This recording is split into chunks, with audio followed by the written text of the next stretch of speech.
Hello and welcome to my next video.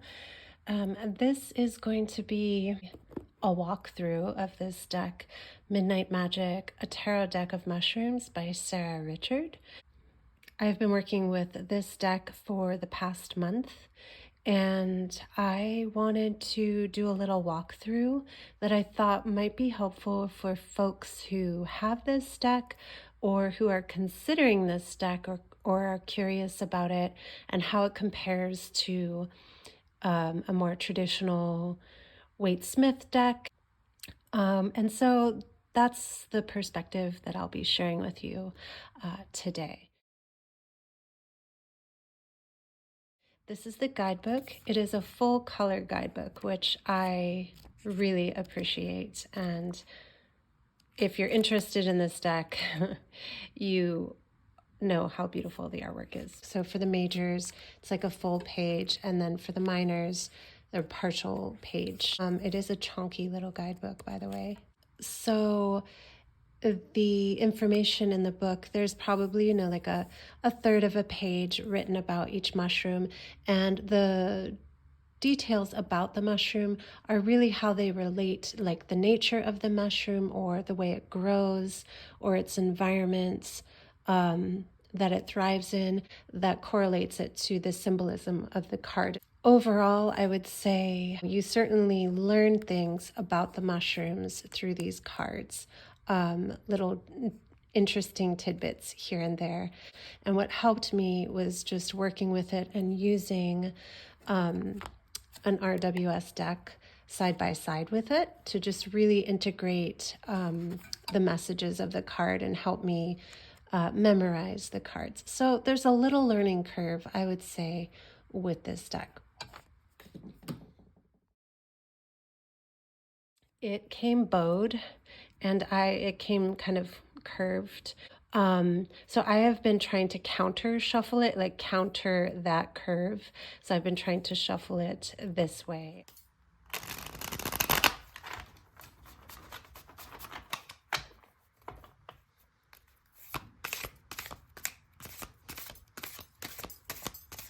It is hard to shuffle. It's very thick.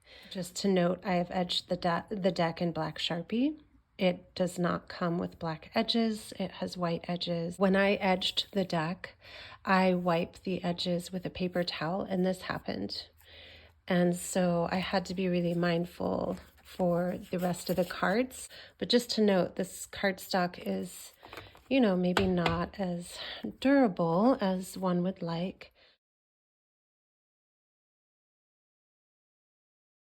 So I'm going to put the Waite Smith here next to it, and I'm going to zoom in. I'm just going to go through it card by card and share any notable things from the guidebook.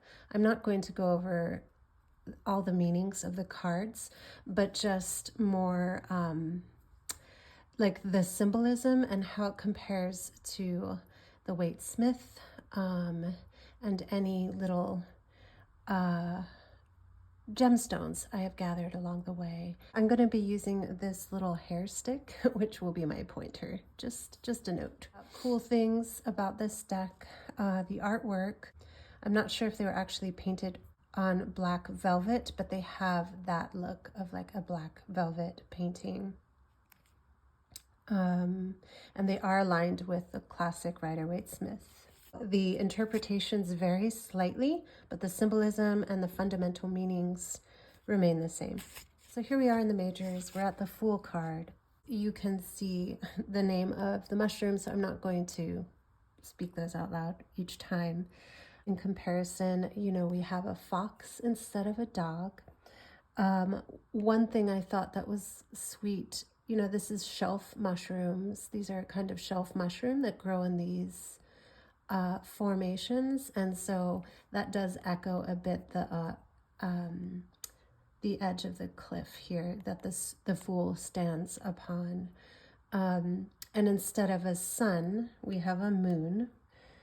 And then I thought this was sweet. You've got this form of the tree, the body of the tree, and this branch is holding a little moth. which reminds me of the rose here. And of course, the Fool has the stick here, their journey stick, their bag, their travel bag, and we have a little nod to that stick here by this little branch that is piercing the fungus. And there are some shooting stars as well in the background. It's a little hard to see, but it's a beautiful touch, you know, of this kind of vast space beyond the central figure here. So here we have the Magician. And I'm also noticing most of the majors just have like one or two nods to the classic deck, or the classic symbolisms. But of course we have the Magician with the as above, so below hand gesture.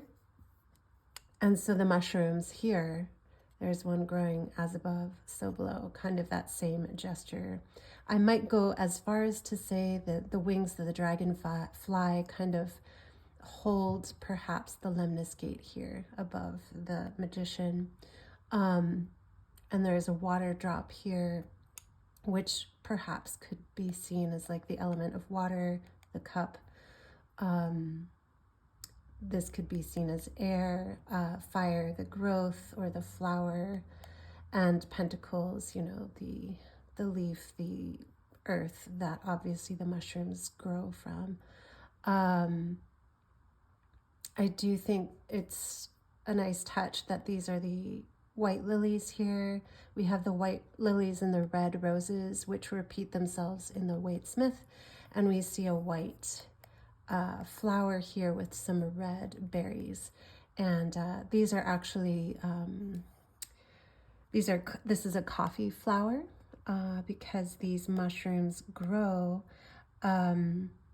in coffee plantations.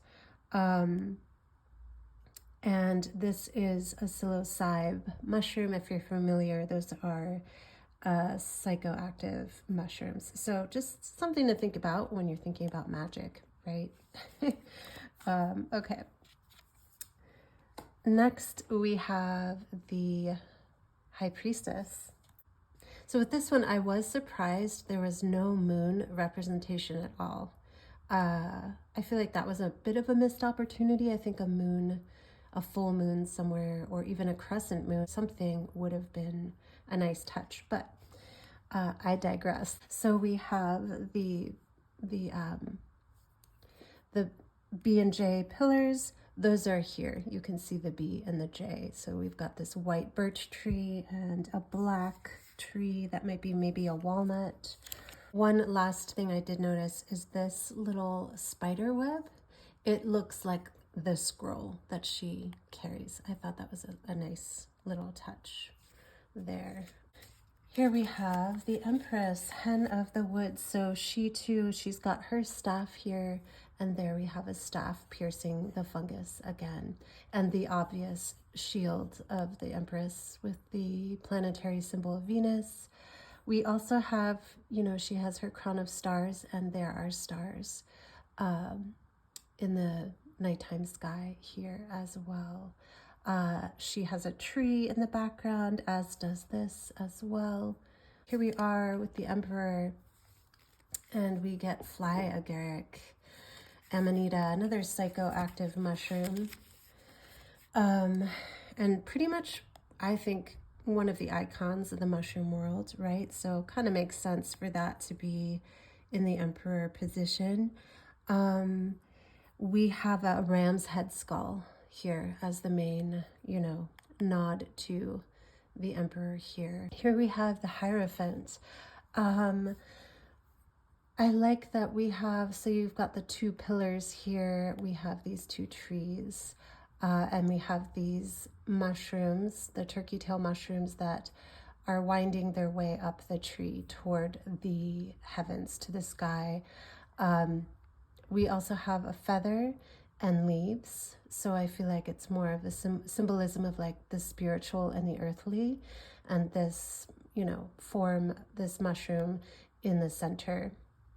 We also have red and white botanicals here, which reflect the red roses and the white lilies once again. Okay, the Lovers. Obviously, we have these two mushrooms growing toward each other. These are another kind of amanita. I'm not sure if this is a snake or an earthworm, honestly, but it does remind you of the snake winding its way up the tree. We do have a tree as the central focus, which is similar to the angel here in the traditional card, and also looks like an apple tree, which is also here as well. And instead of the sun, again, we've got what looks to be like a rising moon behind. So these were kind of this card was a bit of a stretch for me. I wasn't seeing any like iconic symbolism here in the Chariot. So it's more about the nature of these mushrooms, really, than anything. This is their vehicle, which is a pine cone. But when you look at this, if you don't know anything about this mushroom or that nature of the mushroom, you can't really tell this is the Chariot. Here we are at Strength, and this took me a long time to actually see this face of a lion, or maybe it's supposed to be a panther or jaguar, but I'm going to just call it a lion for now. And this is the chaga mushroom. Another thing that I noticed are these grow from birch trees, and so these look a bit like a lemniscate, right, that we see above the figure here in the Strength card. And they grow in birch alcoves, so that is why those are there. The Hermit, we have the lantern that you can see there's a ghostly kind of hand, and here's the lantern or a light being held. You also see snow, flakes of snow falling and snow blowing around, which shows you like this mountaintop expanse environment. And then we have this staff here, like the Hermit's staff as well. Wheel of Fortune. What's cool about this is the puffball is in its completed cycle, so it's sporing, right? These spores are happening, so this cycle is being shown here. And we have these figures in the corners, so that correlate to the zodiacal figures here with the eagle. This doesn't really look like an angel to me, but we also have like a bull right here, and we have the symbol of Leo, which is interesting that the other ones are not symbols. Here we have Justice, and you know, you've got the two pillars back here. You have somewhat of a pillar on either side. I didn't really see much symbolism here that would tell you this is the Justice card. Hanged Man. This is a hanging mushroom. You can see that very clearly here.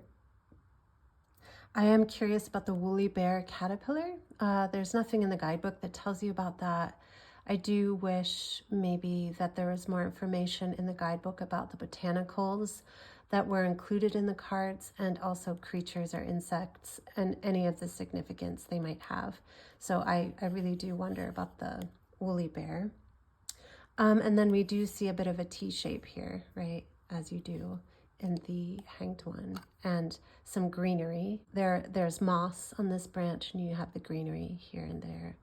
And a little bit of spider web or something binding at the top. Okay, so for Death, we have a bit of a moonrise here, or maybe it's and which, you know, again, I like that this is done in the deck with the sun, maybe the sun setting, and we've got a moon setting as well. Or perhaps it's a moon rising. There is a scorpion here, which, you know, can be a symbol of death, I suppose. But I don't, and the turtle is a curiosity to me too.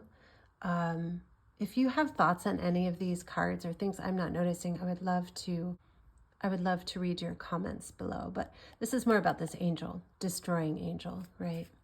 Temperance.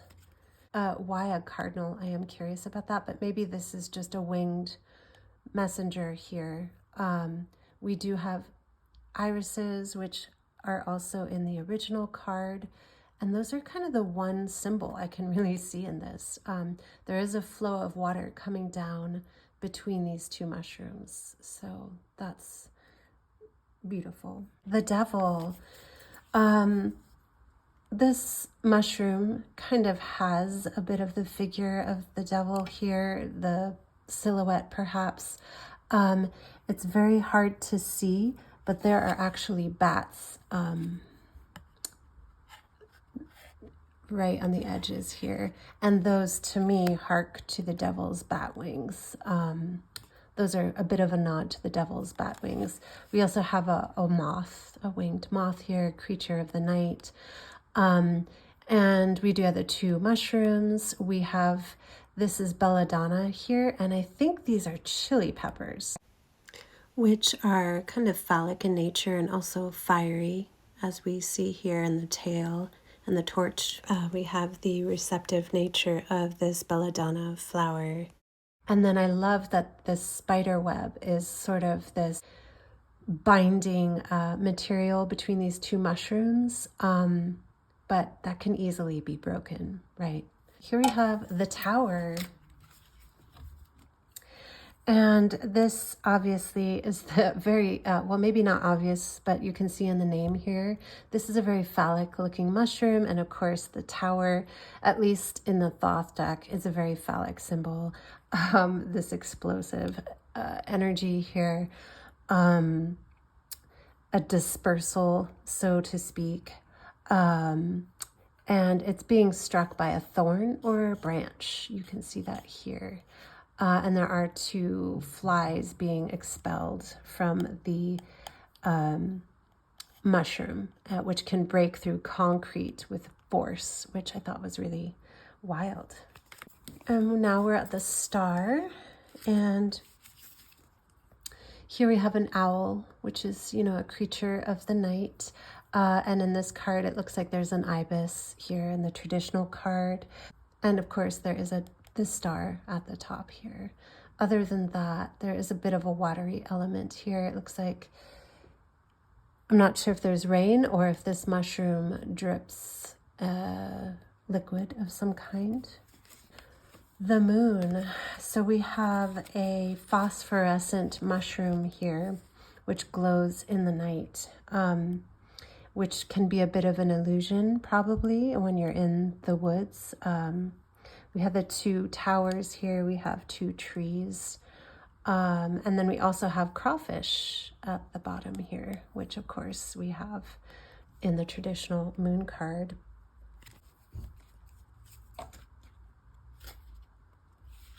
So in the sun card, we have sunflowers, which are here in the traditional card.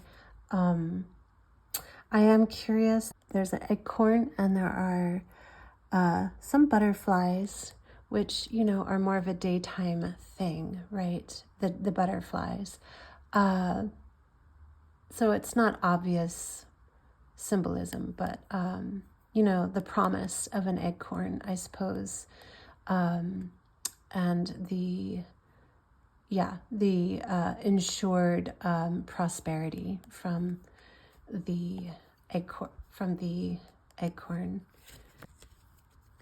So here we have the Judgment card, and there are gravestones here, and of course we've got the tombs in the Judgment card. A really kind of cosmic looking scene behind the mushroom here, and these are, I believe, ghost pipe fungus as well, so that's kind of cool, these like corpses or ghost fungus growing up out of the ground. And here in the World card we have the very recognizable wreath around these mushrooms. This looks to be like self-heal, I'm not sure, or heal all maybe. I'm curious about that.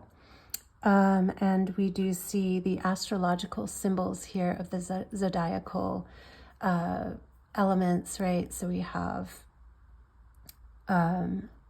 Aquarius, we have Scorpio, we have Taurus and Leo. So now we are in the minors and we're at Ace of Wands. And so the wands, the wand suit, it's illustrated with mushroom or fungi that are influenced by heat or directly affected by fire. So there's reds and oranges often in this suit, and there are also salamanders that pop up, right? The symbol of the elemental of fire.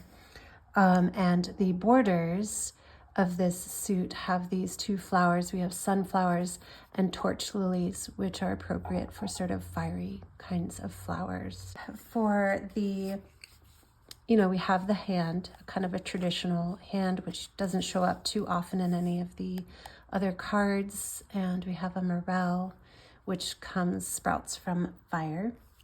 This one's kind of icky to look at, maybe. Bleeding tooth fungus, kind of gross, which is an interesting choice. And I don't have too much to say, but it has a symbiotic relationship with conifers.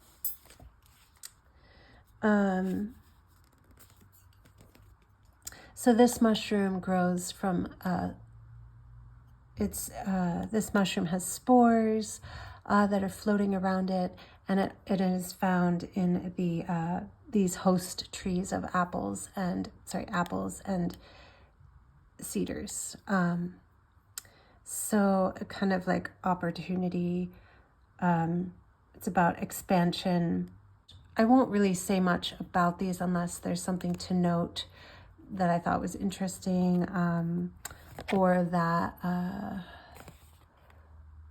it's not like the majors where there's obvious symbols.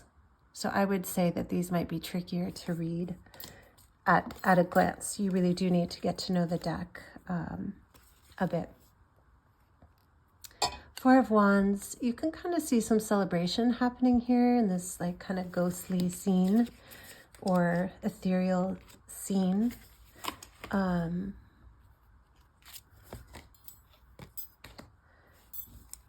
We have the formation or gesture that we see in the typical Five of Wands. I am curious about the deer and the deer in the figure here. And this is interesting. We have like fire ants, like a parade of fire ants with the leader here. I don't know if that's the queen, if that works with ants, but yeah. And then, if you are a mushroom hunter, there's definitely a celebration when you find chanterelles of any kind, edible chanterelles, for sure. All right, Seven of Wands. This is about endurance, light enduring in the forest there. We do have 8 like pine needles piercing this fungus right here.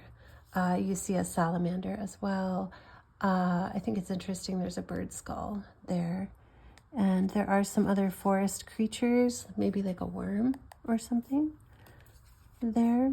And we do see there is a mountain in the background here. So this is pretty recognizable, I feel like.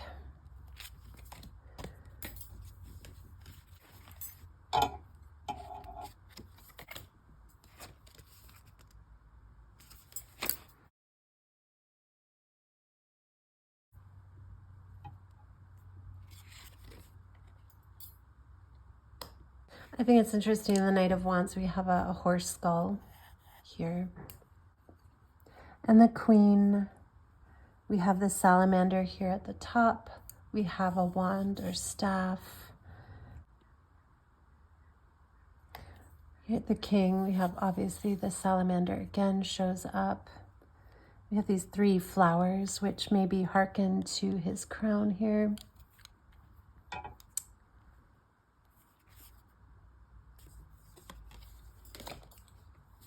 Okay, so here we are in the swords, and the sword suit, it's about the air element. So we have mushrooms, there's things related to the sporing of the mushroom. They could be mushrooms that smell, or their smell is carried on the wind. And their symbol, we see dragonflies and birds will show up throughout this suit. And these are bird of paradise flowers on the border. I'm not sure what these purple spikes are, but maybe those are part of a bird of paradise. Not sure. So this is obviously, you've got the sword symbol here, right? So that's pretty obvious.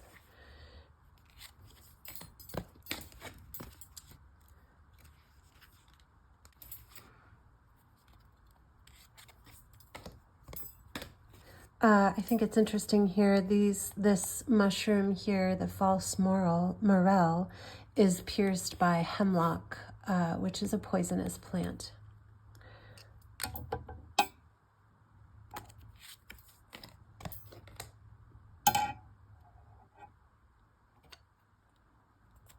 had to come back to film this part about 5 of Swords because I had misplaced my sword card. So this is the mushroom here that is under attack by these slugs, and there are some figures kind of walking off in the distance, so you can see maybe the correlation there.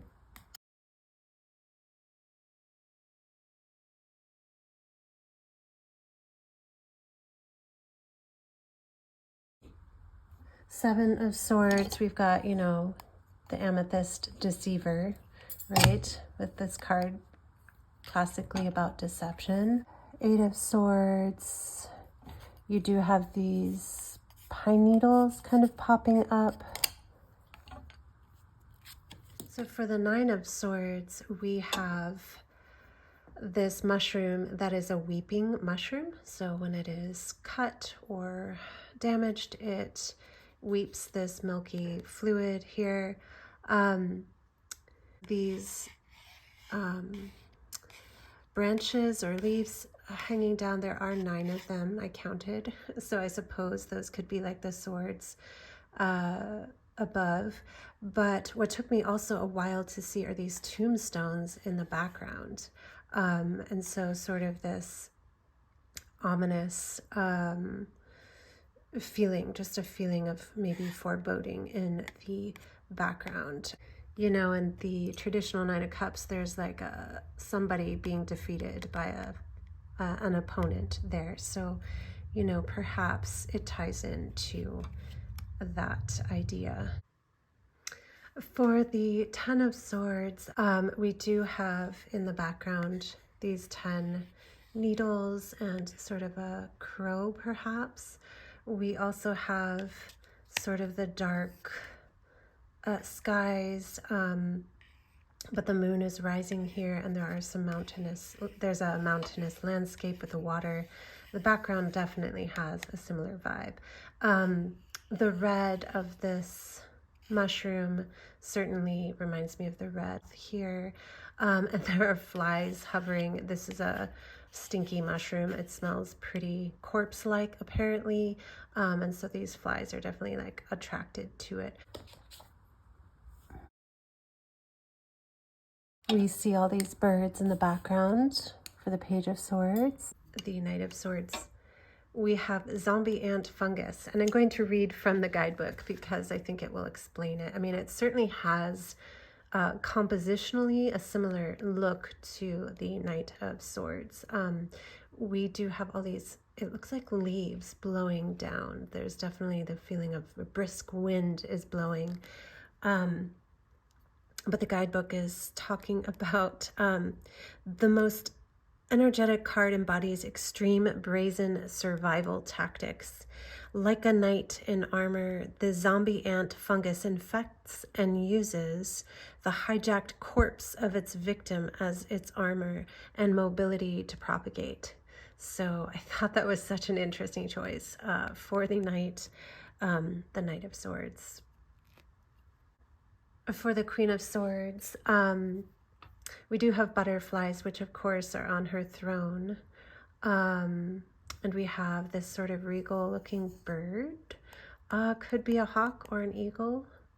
But really it seems to me the butterflies remind me the most of the Queen card.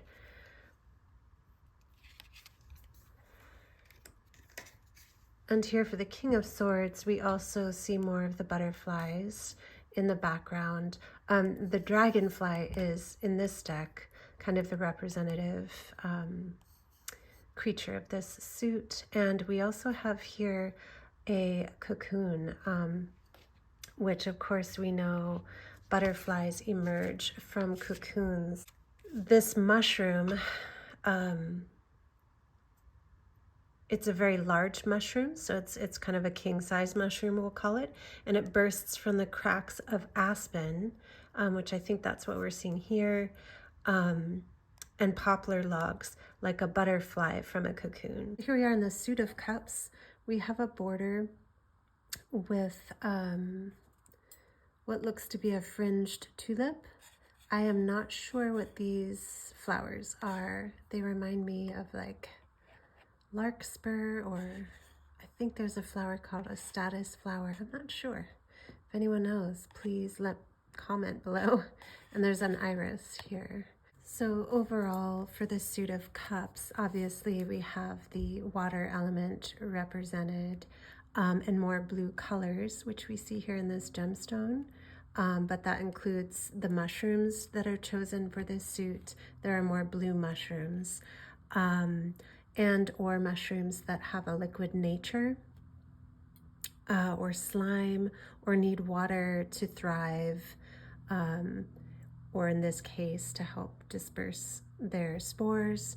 And then the creatures that represent this suit are snails or just shells as a symbol. This card is interesting. There are raindrops splashing into these bird's nest fungus, and the way that their spores are dispersed, these little spores here, are through raindrops or water splashing them out, like dispelling them from the nests. So I thought that was a cool choice for the Ace of Cups.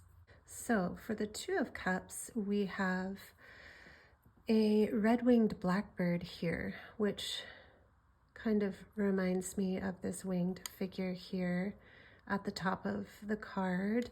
And we have two snakes, which we also see here winding their way up this pole. I'm blanking on what this is called right now. And then of course the two kind of cup-like mushrooms. So for Three of Cups, we have an actual fungus that's called a scarlet cup, and there are three of them. And that seems pretty joyful. We do have some botanicals here, which you see down below. For Four of Cups, a storm is coming in, and this is important to note regarding the next cards that are following. So we have these basket fungus, so these sort of container-like fungus here, and we have a fly kind of coming. Something is happening here. There is something that change is coming. You know, a storm is here and a change is afoot.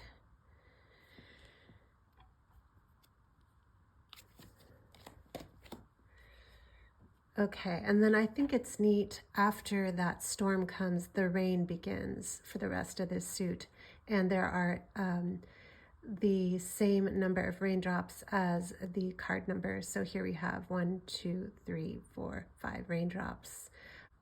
We have a harvesting tool here, and we have this mushroom that is under attack by these hungry slugs coming along.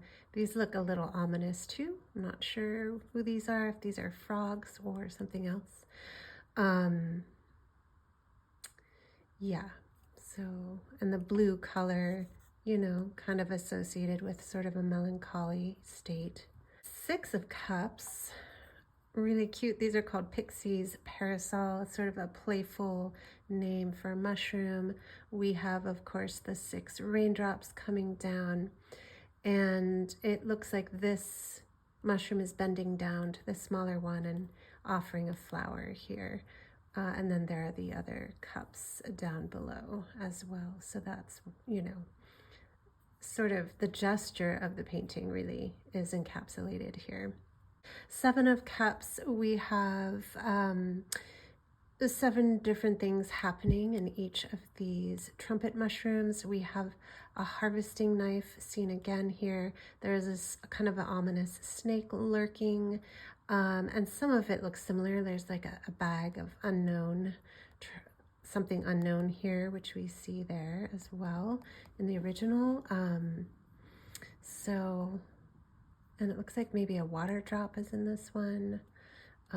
Anyway, definitely I can see a correlation pretty well. 8 of Cups, we have the 8 raindrops. Here we have an eclipse happening. We also have this figure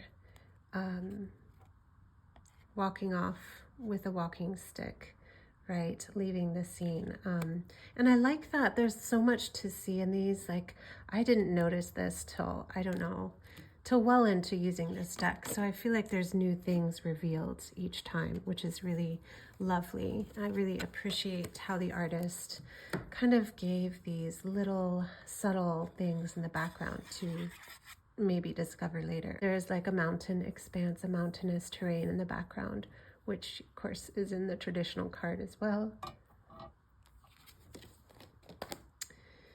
9 of Cups, we have what looks to be a frog here, which kind of reminds me of that fairy tale. I think there's like the Frog Prince maybe granting wishes. I might be mixing up fairy tales, but anyway, yeah, and so we have these 9 mushrooms of offering in the background and this very happy looking frog with these beautiful, it looks like water bubbles floating.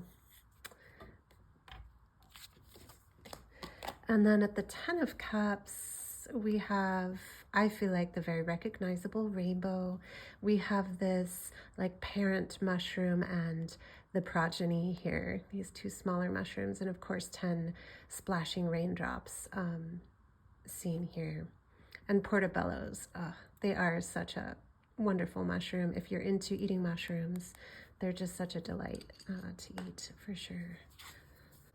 So Page of Cups, we have, you know, I don't know if I would necessarily recognize this right away. I do feel like the blue caps of these mushrooms hint at this blue cap of the page, and instead of a fish in the cup, we have a crawfish here. There's an additional creature, this frog, that is there as well. So Knight of Cups, I thought this was sweet. There's a little feather here on the cap of the mushroom, which reminds me of the wings on the helmet of the knight. And instead of a horse, we have like a snail, which I thought was sweet. Queen of Cups, this doesn't necessarily make me think of the Queen of Cups, but we do have this chalice looking snail shell here catching, you know, ready to catch rain or any other liquids that come along. It's interesting there are 2 mushrooms here instead of one central figure. And then the King of Cups, we have this very regal looking large snail. And yeah, I don't see too much else that would tell me this was the King of Cups necessarily, although this is a very regal crown to this mushroom here. And it has a little red cape, even similar to this red piece of the garment of the king. One other thing I did notice after a while was this little ghostly ship, which harks to this image here. So, and kind of like this watery kind of watery scene, oceanic scene. So here we are in the Pentacles. In the border, we have what is called sometimes the money plant, because the seed pods look like coins, and then we have wheat, and wheat being a valuable crop, and so two symbols of money here in the plant world. And then we have in the ace, we have a highly prized truffle mushroom, which is like served on a platter here. I really love that. And then this sort of gold looking gemstone. And in this suit we have obviously the earth element represented, and the mushrooms in this suit that are featured are more sort of valuable hidden or buried mushrooms, and we'll see gemstones and spices apparently, at least according to the guidebook, in these cards. And then the colors are more green, gold, kind of warm sepia tones.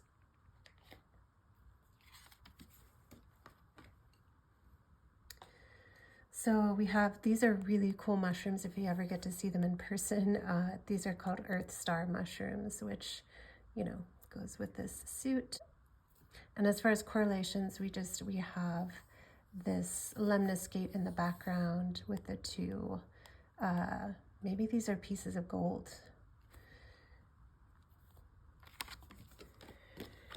For the Three of Pentacles, we have obvious symbol here, this this pendant, which has this same motif on it,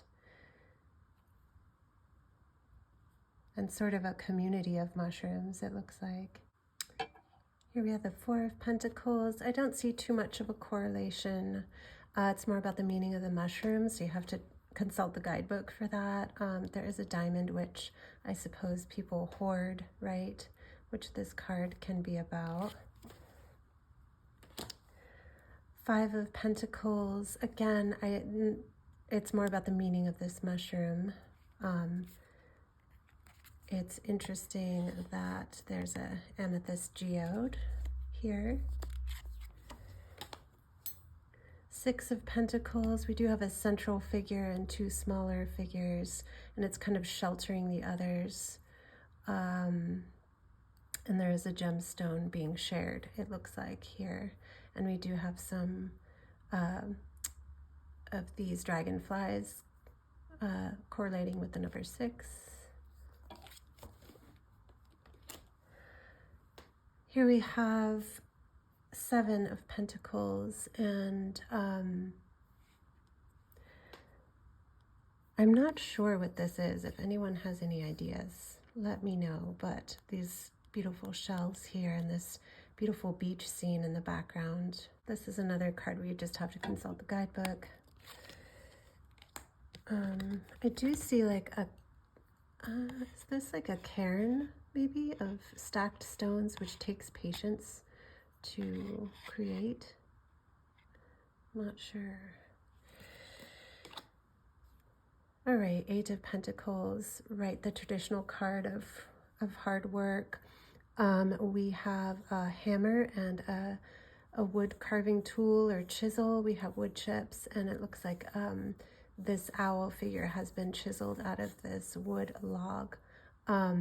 It's interesting, the fungus is called the blob, but I think it's because it's able to, shows a kind of intelligence, maybe. There's a little scene here in the background which kind of harks to the village beyond.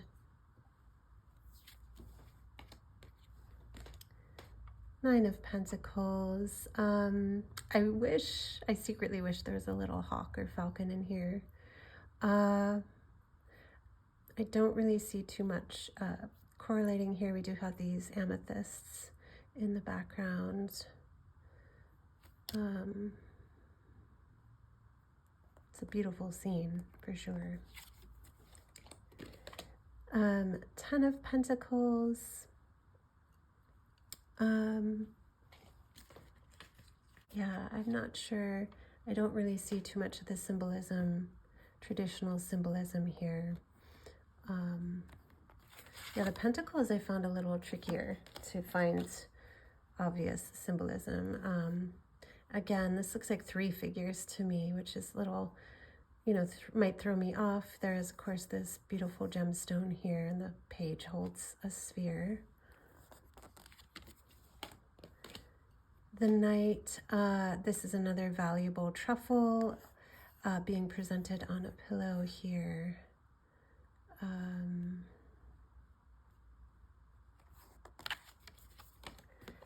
The Queen of Pentacles. Yeah, I don't see much correlation either. There are these beautiful crystals, of course. And then the King of Pentacles. This is called the King Bolit, so it is one of the big kings of the mushroom kingdom. And all these gemstones here symbolizing wealth, and the money plant in the background. Yeah. So that is my little walkthrough of this deck. I hope some of my insights were helpful. So I would say, you know, the majors are very easy, are fairly easy to recognize, and it becomes more tricky in the suits. So for the suits, you have the borders, and so the keys you have are the borders, the color tones, and the nature of the mushrooms, as well as animal or insect representatives in each one. Okay, so hopefully some of what I offered here was helpful, and if you have this deck, or were just watching the video and noticed something that I didn't notice about the cards, I would love to hear your comments. Thanks for hanging out, and I'll see you on the other side of this video.